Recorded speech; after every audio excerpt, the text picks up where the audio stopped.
Il 20 ottobre del 2007 un uomo di 55 anni si suicida nel carcere di Buoncammino a Cagliari. Lo fa legando alle grate della finestra la cinghia della sacca in cui tiene le sue cose. Era nella cosiddetta sala transiti, in attesa di essere trasferito in un altro istituto penitenziario, sul continente, lontano dalla Sardegna. Quell'uomo si chiamava Licurgo Floris.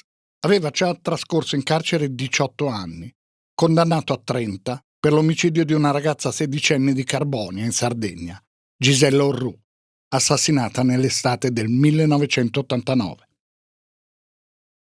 Poco dopo il suicidio di Licurgo Floris, esce dal carcere l'altro uomo che era stato individuato come responsabile di quel delitto, Salvatore Pirosu. Era stato condannato a 24 anni di carcere, ne aveva scontati 19. È tornato libero in seguito all'indulto e a uno sconto di pena. Sparisce. Di lui non si sa più nulla. Ci sono storie che non finiscono con i processi, con le sentenze. Storie che restano come sospese, cariche di dubbi, sottintesi, domande prive di risposte. Sono vicende in cui spesso i processi hanno avuto andamenti altalenanti, in cui le ricostruzioni sono state parziali, in cui resta la sensazione, per molti la convinzione, che ci sia altro di non detto, di nascosto. E sotto c'è un rumore di fondo costante, insistente, fatto di voci, telefonate e lettere anonime, allusioni. Voci e allusioni che non si concretizzano mai, che non diventano mai parole chiare e si trasformano poi in silenzi. Questa è la storia dell'omicidio di Gisella Orrù, che scomparve una sera di giugno del 1989 e che nessuno cercò per giorni. Il suo corpo fu ritrovato dopo una settimana e mezza e anche su come avvenne realmente il ritrovamento non è mai stata fatta del tutto chiarezza. È una storia che in Sardegna tutti ricordano, che è rimasta nella memoria di quella terra e che è ancora appunto come se fosse sospesa, incompiuta. Ci furono 2 condannati per quel delitto. Uno di loro disse di essere stato presente quando Gisella Orrù fu uccisa, ma affermò anche di non aver partecipato all'omicidio. I suoi racconti furono pieni di buchi e contraddizioni, anche di invenzioni, come venne poi accertato. È Salvatore Pirosu, l'uomo di cui da tempo non si sa più nulla. L'altro condannato, Licurgo Floris, si disse sempre innocente. Quando si uccise aveva da poco terminato un periodo di semilibertà. Sullo sfondo ci sono altri personaggi sospetti e ricostruzioni a cui sono però mancati sempre i riscontri oggettivi. Si usò l'espressione vaga e allusiva strani giri, senza che nessuno ne parlasse però esplicitamente. Ma è anche questa una storia di telefonate anonime, di nastri di intercettazioni spariti, di perizie ordinate in ritardo, di reperti finiti chissà dove, di inspiegabili ritardi nelle ricerche di una persona scomparsa, una sedicenne, di un pozzo, di 2 persone a bordo di un motorino rosso che si avvicinarono a quel pozzo quando ancora nessuno sapeva che lì in fondo c'era il corpo di Gisella Orrù. È la storia di una città, Carbonia, che come sempre accade in questi casi si trovò improvvisamente protagonista, al centro di racconti giornalistici. Questa vicenda parte da una strada lunga 300 metri, via Napoli. Non è una via buia di periferia, è a ridosso di Piazza Roma, nel centro di Carbonia. È lì che Gisella Orrù fu vista per l'ultima volta. Stava tornando a casa. Pochi minuti di cammino costeggiando il muro di cinta del parco di Villa Sulcis, l'ex residenza del direttore generale delle miniere di carbone. Sono le 21:30 del 28 giugno 1989.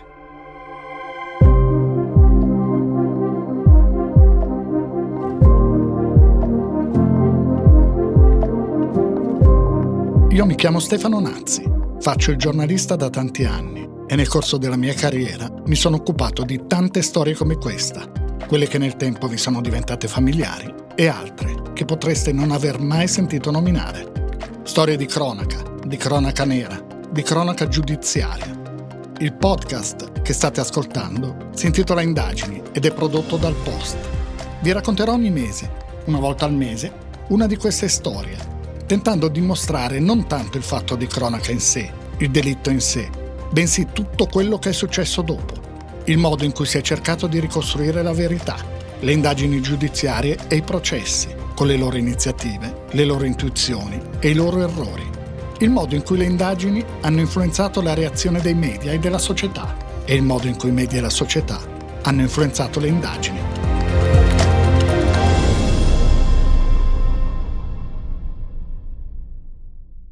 Carboni è una cittadina giovane, tra le più giovani in Italia. È nel Sulcis, zona sud-ovest della Sardegna. Fu inaugurata nel 1938, voluta dal regime fascista, vicino alla miniera di Serbariu, dove dal 1936 era iniziato lo sfruttamento di un grande giacimento di carbone. La data di inaugurazione fu fissata il 18 dicembre 1938, giornata della fede. Il giorno in cui nel 1935 il regime fascista aveva chiesto la donazione delle fedi per fonderle e sfruttarne l'oro. Uno sposalizio simbolico col regime per compensare quelle che Mussolini definiva le inique sanzioni imposte all'Italia dalla Società delle Nazioni per l'aggressione all'Etiopia. In quei primi anni di miniera giunsero a Carbonia famiglie di lavoratori da ogni parte d'Italia, oltre che dalla Sardegna. Sicilia, Marche, Veneto, Abruzzo, Basilicata. Fu a Carbonia che si svolse il primo sciopero in Sardegna durante il regime, uno dei primi in Italia, contro gli aumenti dei generi di prima necessità e quello degli affitti delle abitazioni e degli alberghi. Negli anni del primo dopoguerra, a Carbonia erano residenti 45.000 persone, 60.000 gli abitanti. L'attività delle miniere di carbone del Sulcis si è ridotta moltissimo a partire del 1971, quando venne chiusa ufficialmente la miniera di Serbariu. Oggi gli abitanti di Carbonia sono poco più di 26.000. Gisella Orru abitava in via Sproni. Ci si arriva percorrendo via Napoli e poi per un breve tratto via Trento. Viveva lì, dopo la separazione dei genitori, con la nonna paterna e la sorella minore Tiziana. Frequentava l'istituto tecnico commerciale Enjoy. Quando inizia questa storia, le vacanze estive sono iniziate da poco meno di un mese.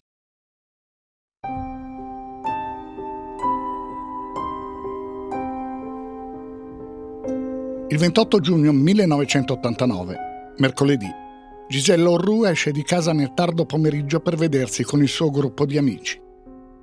Deve rientrare alle 21:30, l'orario stabilito dalla nonna, Luigina Vacca, che tutti chiamano Gina. Alle 21:30 la ragazza non torna e non lo fa nemmeno dopo. La nonna è preoccupata, agitata. A mezzanotte affacciata al balcone quando arriva in auto, una 126 bianca, un vicino di casa, Salvatore Pirosu. Lo chiamano Tore. Abita al piano di sotto rispetto alla casa dove vive Gisella Orru. Lo descriveranno poi come sempre gentile e disponibile. Uno che Gisella e sua sorella chiamavano zio Tore. È quasi uno di famiglia, come si dice. La nonna chiede a Pirosu di accompagnarla dal figlio, il padre di Gisella, che ha lo stesso nome della ragazza, ma al maschile, Gisello. Il padre di Gisella non sembra molto preoccupato. Dice a sua madre: se domani non tornerà, andrai a fare la denuncia. La donna il giorno dopo va dai carabinieri, ma lo fa in maniera informale. Ancora non viene esporta denuncia. C'è la convinzione diffusa che debbano trascorrere 24 ore o addirittura 48 prima di poter fare una denuncia di scomparsa. Non è così. Non esiste nessuna limitazione temporale. La denuncia può essere fatta in qualsiasi momento se c'è il fondato timore che la persona di cui non si hanno più notizie possa trovarsi in una situazione di pericolo.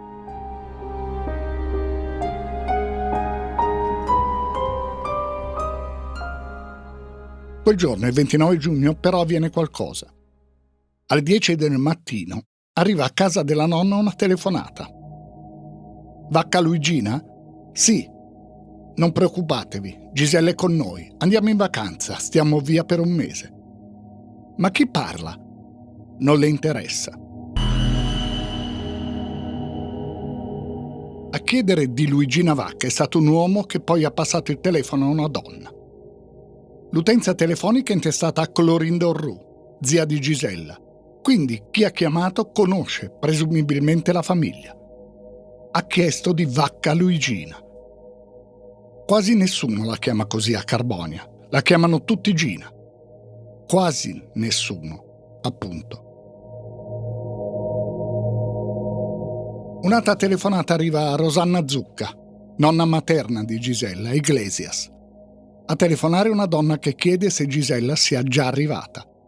La donna materna risponde: no, ma chi parla? Chi ha telefonato mette giù. Quindi 2 telefonate, una voce di uomo e 2 di donne, probabilmente la stessa. Il padre di Gisella intanto si è messo in macchina. È andato nei campeggi di Teulada, Portoscuso, Villa Simius a cercare la figlia. Viene presentata denuncia formale alla polizia. Però nessuno si attiva. Per 9 giorni nessuno cerca Gisella Orrù. Si dà per scontato che si tratti di un allontanamento volontario. Disse in una puntata di Telefono Giallo del 1992 Michele Schirò, avvocato della famiglia Orrù. Fu una stranissima vicenda, proprio perché nell'immediatezza del fatto, raccolta la denuncia, probabilmente se si fossero fatti immediatamente degli accertamenti, se si fossero cioè interrogati per esempio gli amici, le amiche più intime, i compagni di scuola, se si fossero cioè fatte delle indagini, sicuramente la vicenda avrebbe avuto un altro aspetto, un altro risultato. Nessuno in quei giorni avvia le indagini.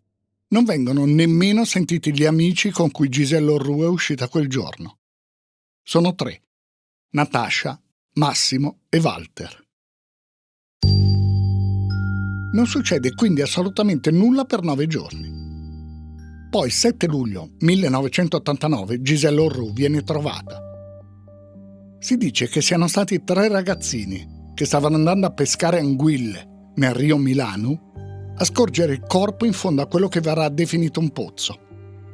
In realtà è un grosso sifone, un cubo in cemento collegato alla condotta idrica del Consorzio di Bonifica. Si trova nelle campagne di San Giovanni su Ergiu. Guardando attraverso la grata del sifone, i 3 ragazzini vedono qualcosa. Capiscono che è un corpo. Almeno questa è la versione che circolò in quei giorni. Ma è una versione che poi si capirà è falsa.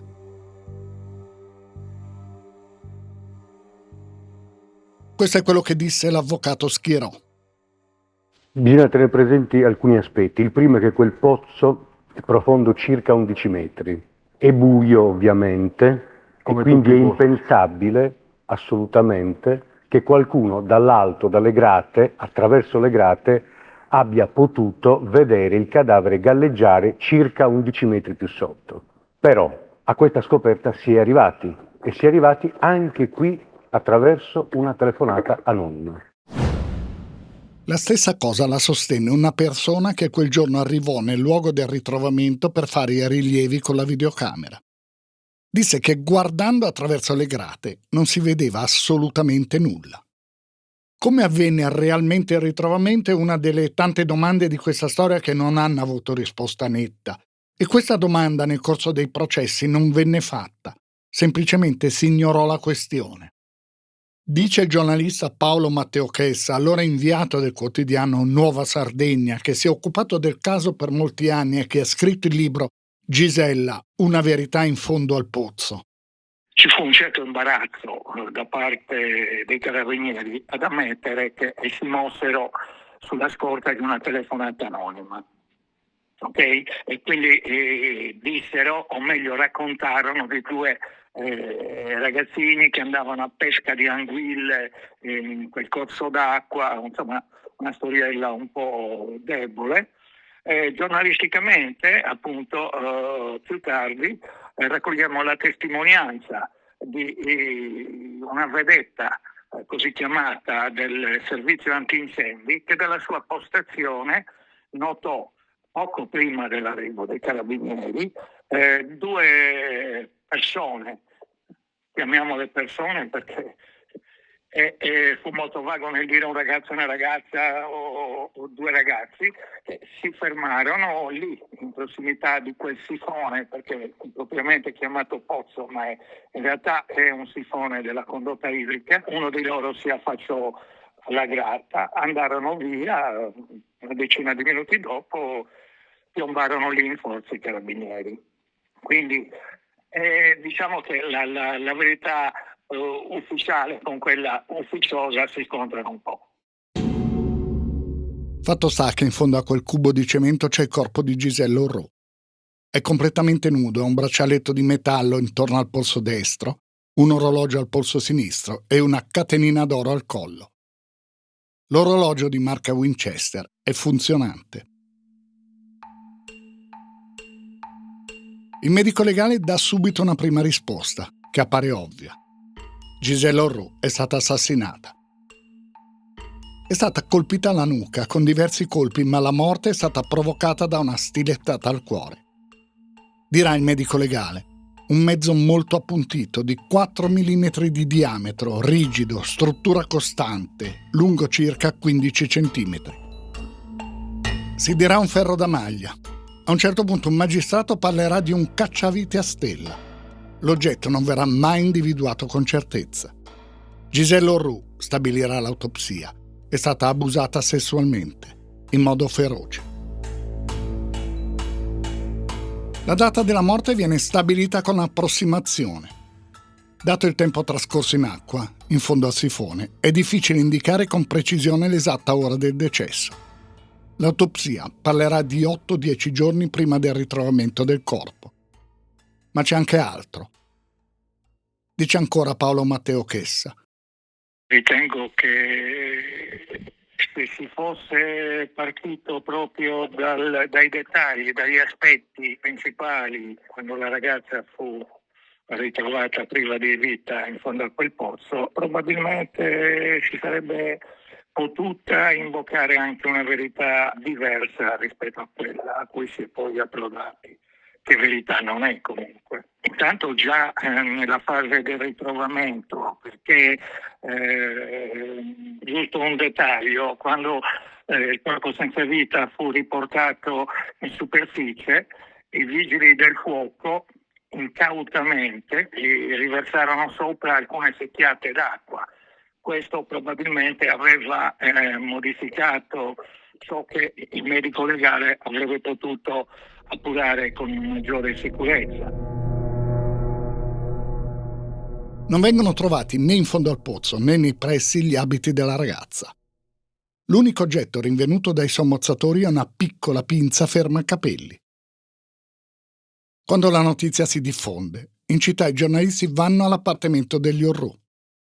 Lì c'è il padre di Gisella. Alla domanda di un giornalista di descrivere la figlia, Giselle Aurou dà una risposta assurda e spiazzante. Dice: ha presente la carrozzeria di una fuoriserie? Quando Giselle Aurou parla con i giornalisti, accanto a lui c'è un uomo che ascolta tutto. Ricorda Chessa. Lì ci fu un particolare che io ricordai solo a posteriori, ma quasi per caso. Alla chiacchierata tra me e il nostro corrispondente del territorio e il papà di Gisella assistette una persona a noi del tutto sconosciuta. Non perse una parola della chiacchierata tra me e il padre di Gisella. Solo dopo tanto tempo realizzai che quel signore che era al nostro fianco, che seguiva con estrema attenzione la chiacchierata, era colui che poi fu ribattezzato il pentito, o zio autore, o meglio la persona che poi accusò tutti gli altri. Sui giornali, dal giorno del ritrovamento del corpo, la vicenda dell'omicidio di Giselle Aurou diventerà il giallo del pozzo. In città da subito girano voci. Si parla del coinvolgimento di una donna e di 2 uomini. Vengono interrogati gli amici che il 28 giugno erano con Gisella. Tutti e 3 sentiti separatamente, ripetono la stessa versione. Quella sera hanno passeggiato in via Gramsci, in centro. Si sono fermati a bere qualcosa al tavolino di un bar tra via Manno e via Roma e poi hanno accompagnato Gisella fino all'imbocco di via Napoli. Da lì la ragazza ha proseguito da sola. Le indagini partono quindi dagli interrogatori dei familiari e degli amici. Viene analizzato il diario di Gisella Orrù, dal quale però non emerge nulla. C'è un elemento che viene considerato importante. Dall'autopsia è emerso che nello stomaco della ragazza c'era quello che fu definito materiale alimentare non digerito. Nello specifico, carne e patate. Disse il medico legale durante la trasmissione Telefono Giallo. Abbiamo analizzato il sangue con un gas cromatografo computerizzato che ci ha dato un dato di 64,36 milligrammi per 100 millilitri di sangue. Che vuol dire, in parole povere? Per la nostra legislazione, quando entrerà in vigore, 80 milligrammi di etanolo su 100 millilitri di sangue sono il limite massimo oltre il quale uno, ad esempio, non può più guidare, è considerato in stato di ebbrezza. Allora quello vuol dire che insomma aveva siamo a 64. C'è anche un altro dato molto interessante. Se la ragazza aveva bevuto durante il parto, dato che i fenomeni digestivi portavano a ritenere che la morte era sopravvenuta 2-3 ore dal parto, e tenendo presente che un organismo umano adulto metabolizza a livello del fegato circa 10 millilitri di alcol per ora, che la sua alcolemia era in fase calante, ma che doveva essere ben più alta. Quindi Gisella Orrù, dopo aver lasciato gli amici, ha cenato e non ha mangiato a casa perché a casa non è mai arrivata. Inoltre, secondo quanto ha riportato il medico legale, potrebbe aver bevuto una discreta quantità di alcol. Nei primi giorni dopo la scoperta dell'omicidio, in commissariato arriva anche una donna, Maria Casula. È la madre di Liliana Graccione, una ragazza di 16 anni che il 17 aprile, 2 mesi prima della scomparsa di Gisella, si è suicidata. Frequentava lo stesso istituto tecnico. Viveva a Perdagius, a 10 km da Carbonio. Si è uccisa ingerendo stricnina. C'entra qualcosa con l'omicidio di Gisella Orrù?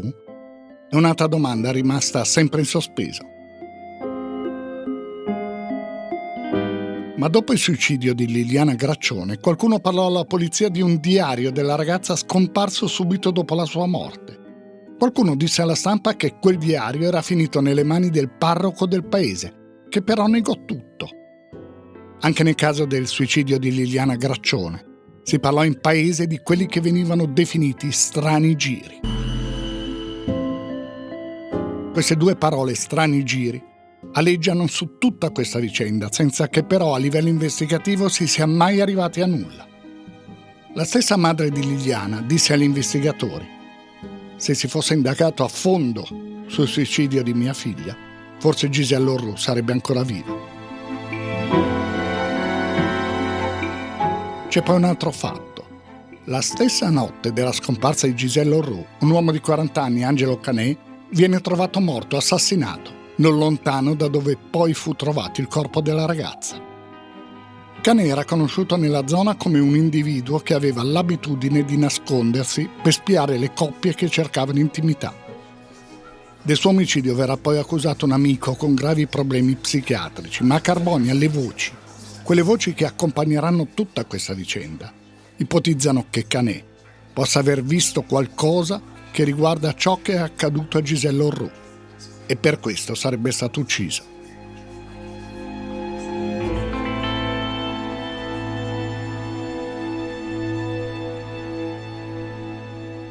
Le ipotesi che vengono fatte nei giorni seguenti al ritrovamento del corpo di Gisella Orrù sono molte. Si indaga sulle frequentazioni del padre. Ancora voci incontrollate. La ragazza sarebbe stata uccisa come vendetta nei confronti proprio di Gisella Orrù. Ma da parte di chi e vendetta per cosa? Anche questa resterà un'ipotesi senza alcun riscontro. Intanto si scopre che un'altra ragazza, Sabrina, 24 ore dopo i funerali di Gisella, ha tentato il suicidio ingerendo varechina. Anche questo c'entra qualcosa?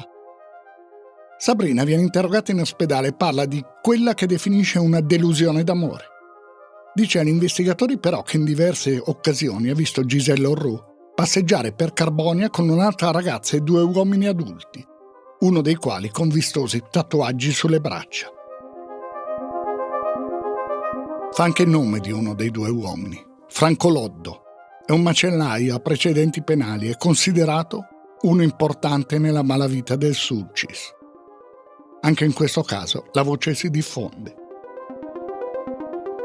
Dicono che stiano cercando Loddo dappertutto. Lo trovano tranquillamente seduto ai tavolini di un bar. Per il giorno della scomparsa di Giselle Orru ha un alibi inscalfibile. Il funerale di Giselle Orru si è tenuto il 10 luglio nella chiesa di Gesù Divino Operaio, poco lontano dall'abitazione della ragazza. La bara è stata portata a spalla dagli amici, sono state liberate in cielo colombe bianche. Non è mancato il consueto, fragoroso e incongruo applauso. Intanto continuano le telefonate anonime. Sono state molte in questa storia. Una persona ha telefonato dicendo che l'assassino possiede una Fiat 131 color vinaccia. In un'altra telefonata, sempre anonima, una persona ha detto di aver visto Giselle Orru a bordo di un'auto di quel colore insieme a degli uomini. Sabato 15 luglio accade qualcosa di concreto. Alcune persone vengono portate nella caserma dei carabinieri di Carbonia. Alle 17 il capitano Roberto Fioravanti dice ai giornalisti che il caso è da considerarsi chiuso, salvo qualche piccolo particolare, dice, che deve ancora essere del tutto chiarito. Il capitano dei carabinieri parla del movente che avrebbe portato all'omicidio di Giselle Orru. Spiega senza nessuno scrupolo e senza che ci sia stato ancora un riscontro oggettivo che la morte della ragazza è avvenuta al termine di quello che definisce un festino a luci rosse.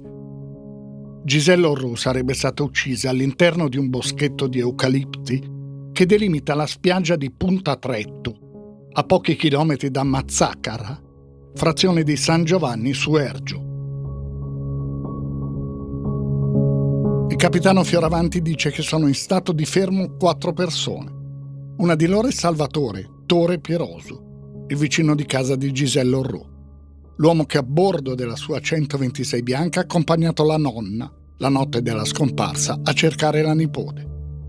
Il capitano dice che Pierosu ha confessato. Dice che ha descritto Giselle Orru come, e questo è testuale, una che girava seminuda per casa.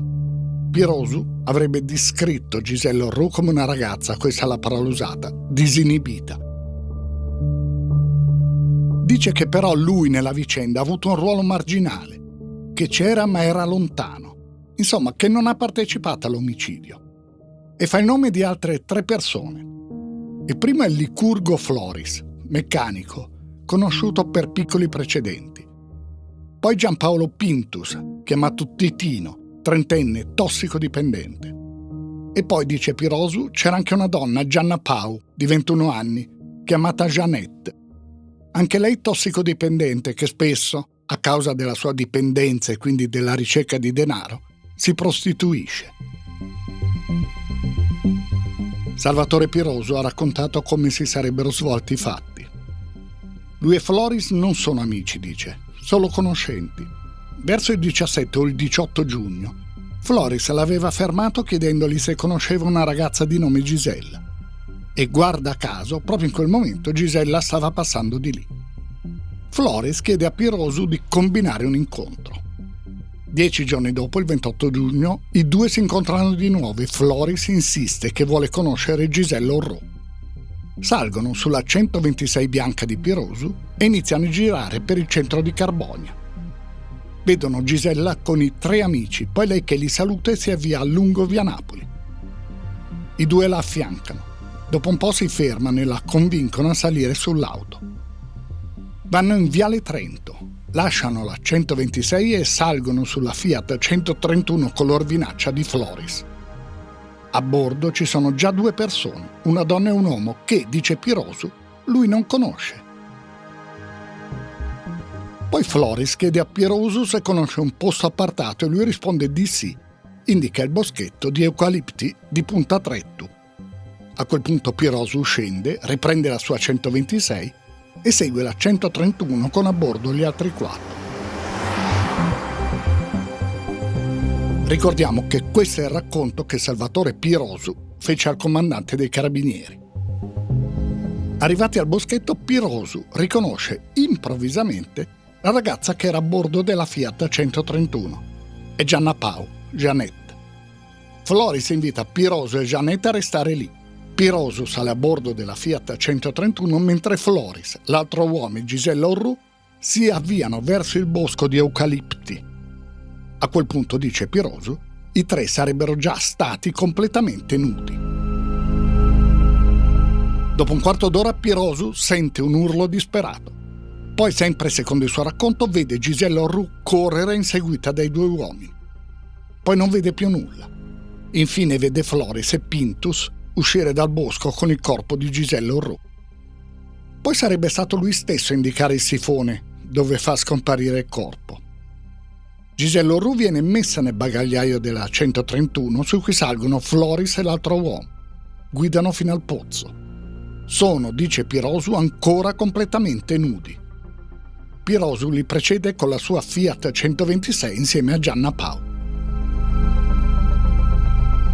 Arrivano al pozzo, gettano il corpo di Gisella attraverso una fessura laterale e se ne vanno. Prima di lasciarsi, però, Floris minaccia di morte Pirosu.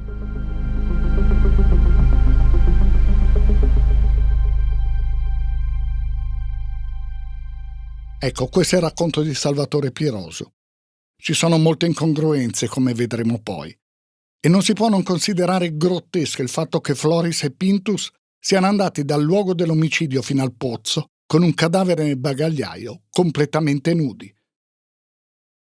Ci sono già alcune domande a cui il capitano Fioravanti, raccontando della confessione, non ha risposto. Come sono arrivati i carabinieri all'individuazione di Salvatore Pirosu? E come hanno individuato il terzo uomo, Pintus, visto che Pirosu ha detto che non sapeva chi fosse? Solo dopo insistenze da parte dei giornalisti, il capitano Fioravanti spiega che all'individuazione dei 4 si è arrivati attraverso una telefonata anonima, l'ennesima. Le case dei 4 indagati vengono perquisite. A casa di Pirosu vengono trovate numerose riviste pornografiche. In particolare viene riportato come se questo potesse essere un elemento a sostegno della ricostruzione. Nel bagagliaio della Fiat 131, viene riferito, sono stati trovati capelli, tracce di sabbia e una stuoia con chiazze di materiale non definito. Ma anche questi elementi poi riserveranno delle sorprese. Tutte e 3 le persone indicate dalla telefonata anonima e poi dalla confessione di Pirosu, e cioè Floris, Pintus e Pau, negano qualsiasi coinvolgimento nel delitto. I carabinieri rivelano che a fare la telefonata decisiva è stata una donna. Quella telefonata è arrivata giovedì 13 luglio ai carabinieri. Il giorno dopo la stessa persona ha telefonato ai vigili urbani, ripetendo le stesse cose. Ci sono da subito alcuni punti che non sono per nulla chiari. Il medico legale ha riferito che 3 ore circa prima di essere uccisa Gisella Orru ha mangiato. Però nel racconto confessione di Pirosu di questo non c'è traccia. Lui dice che dopo aver incontrato la ragazza si sono diretti subito verso il bosco di eucalipti. Quindi dove ha mangiato Gisella Orru? Con chi? Quando? Il 21 luglio gli inquirenti organizzano un sopralluogo nel luogo dove, secondo il racconto di Salvatore Pirosu, sarebbe avvenuto l'omicidio di Gisella Orru. Alcuni aspetti appaiono immediatamente poco credibili. Tra il punto dove si erano fermate le auto e l'inizio del boschetto di eucalipti ci sono 50 metri. Come può Pirosu, che oltretutto era in macchina, aver sentito l'urlo di Gisella? E come fa ad averla vista nel buio totale e fuggire tra gli alberi inseguita da Floris e Pintus? Gli avvocati di Floris, Pintus e Pau, presenti al sopralluogo, fanno domande a Pirosu su questi aspetti. Lui non risponde. La ragazza che secondo la sua versione sarebbe stata con lui in auto, Gianna Pau, nega tutto. Nega di essere stata in quel luogo quella sera. Nei giorni successivi Pirosu aggiunge particolari. Dice di aver sentito Gisella Orru urlare «No, lì no!». Non spiega agli inquirenti perché Gisella sarebbe stata uccisa. Aveva minacciato di denunciare Floris e Pintus? Pirosu dice di non saperlo e non dà nessuna indicazione nemmeno sull'arma. Che cosa è stato usato per dare la stilettata che ha ucciso? E se i due aggressori erano nudi, dove hanno trovato l'arma? E poi dov'è finita? Intanto, mentre i carabinieri sono fermi nelle indagini al racconto di Pirosu, la Polizia di Stato continua a sentire possibili testimoni. Madri e ragazze continuano a parlare di quegli strani giri a cui tanti accennano. Si tratterebbe di prostituzione minorile. Qualcuno dice che a quel giro è stato dato anche un nome squallido, il tour negli ovili.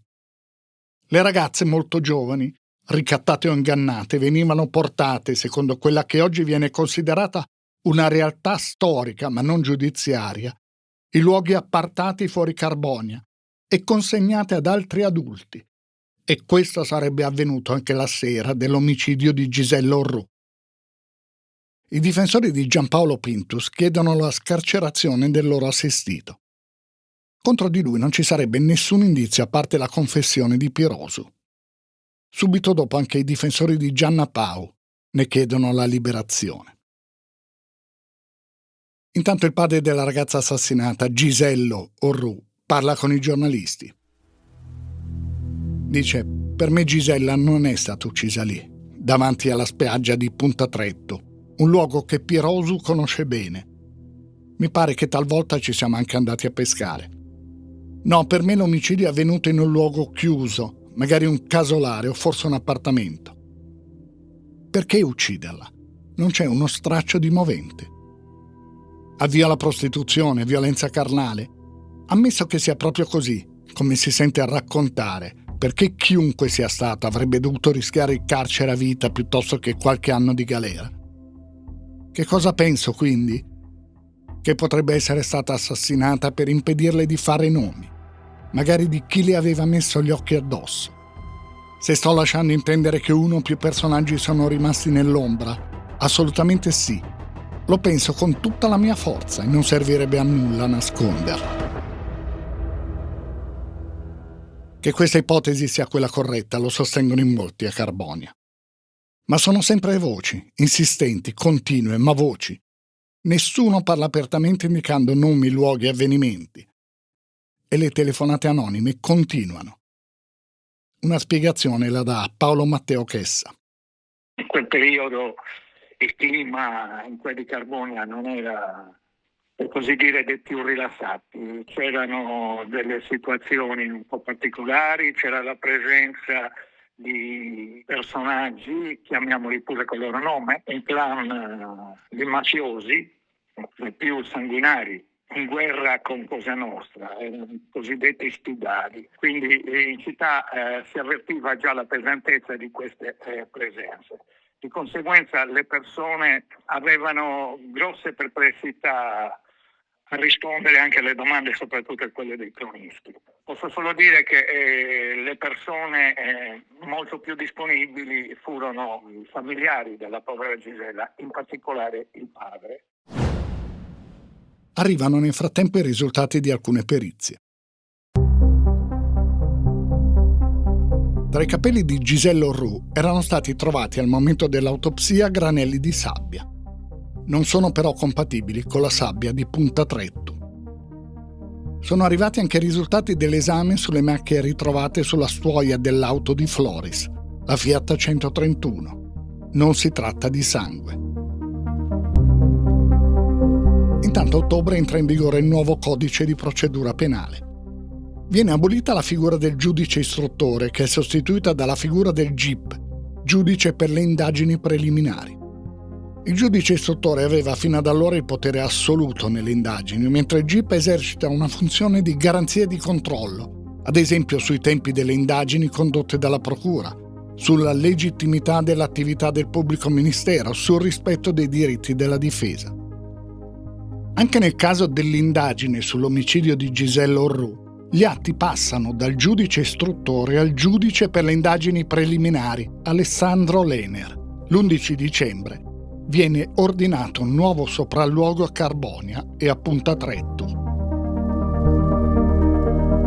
Sono presenti il sostituto procuratore che conduce le indagini, Alessandro Pili, gli avvocati delle persone indiziate e gli avvocati di parte civile, cioè quelli che rappresentano la famiglia Orrù. È anche presente il professor Carlo Crestani, docente a Padova, specializzato in medicina legale.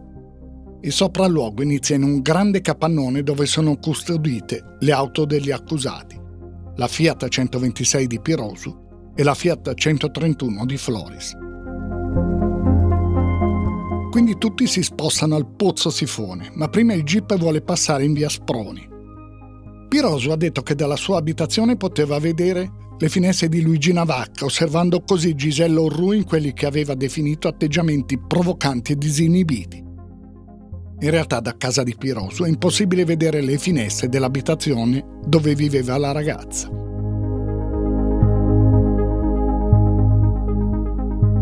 Il sopralluogo procede nel boschetto di eucalipti. La versione di Pirosu è difficilmente credibile. Dal punto in cui era all'interno dell'auto Fiat 131 è molto difficile che abbia sentito gridare Gisella Orrù e tantomeno che l'abbia vista fuggire.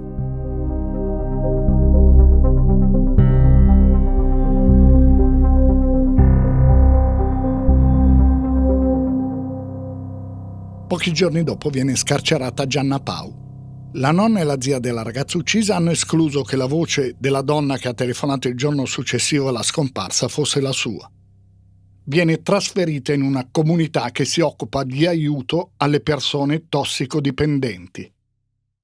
Il 12 febbraio 1990 la tesi accusatoria, che si basa sulle dichiarazioni di Salvatore Pirosu, viene messa pesantemente in discussione. Sono arrivati infatti i risultati dei test sui presunti capelli trovati nell'auto di Licurgo Floris. Non sono i capelli di Gisella Orrù, anzi non sono nemmeno capelli. Si tratta di setole di maiale e pelliccia di coniglio. È possibile che se davvero il corpo di Gisella Orrù è stato trasportato nel bagagliaio di quell'auto non sia rimasta nessuna traccia, mentre invece sono rimaste tracce di animali trasportati su quella stessa auto? Salvatore Pirosu continua comunque a sostenere ostinatamente la sua tesi, mentre altrettanto ostinatamente le altre persone coinvolte negano qualsiasi responsabilità.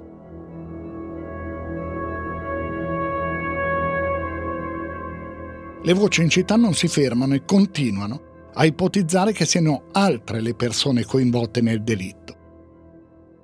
Questo è ciò che disse l'avvocato Gavino Massidda, difensore di Salvatore Pirosu, durante la puntata di Telefono Giallo del 1992. La risposta all'altra questione che lei poneva, il perché delle telefonate anonime, il perché di queste complicazioni in un fatto strettamente privato, una risposta possibile è questa: non è che la gente non voglia parlare. Mi sembra una soluzione molto semplicistica, quella di dire che l'omertà o il silenzio sono dettate dalla paura. La gente vuol parlare. Ma? La gente vuol parlare. Ma qualche volta non è la paura che le induce al silenzio o a parlare in questi modi, ma è proprio la disistima nei confronti di chi dovrebbe condurre le indagini in un determinato modo e non lo fa. Il senso della mancanza di protezione contro le evenienze di questo tipo. Questa è una considerazione più politica che giuridica. Torna a parlare Gisella Orrù, padre della ragazza uccisa. Dice: prima che fosse mandata in comunità, nel parlatorio di Buoncammino, ho visto Gianna Pau, che ha negato fino all'impossibile di essere coinvolta. Mi è sembrata sincera. Altrimenti sono sicuro che parlerebbe, la conosco e so che l'avrebbe fatto, magari solo per tirarsi fuori da questa brutta storia. A febbraio vengono scarcerati, con parere favorevole del sostituto procuratore che conduce le indagini, Licurgo Floris e Titino Pintus. Ci sono forti dubbi sui racconti di Salvatore Pirosu, che invece resta in carcere. Quando esce dal carcere Buoncammino di Cagliari, Licurgo Floris viene circondato dai giornalisti, dice: non ho mai ucciso nessuno e ancora meno quella ragazza che ho visto per la prima volta in fotografia il 9 luglio.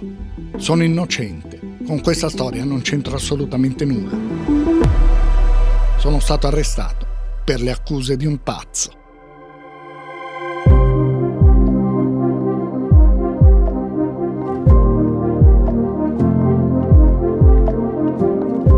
Avete ascoltato la prima parte di Indagini sull'omicidio di Giselle Orrù. Trovate la seconda parte e tutte le altre storie sull'app del Post e su tutte le principali piattaforme di podcast. Indagini è un podcast del Post, scritto e raccontato da Stefano Nazzi.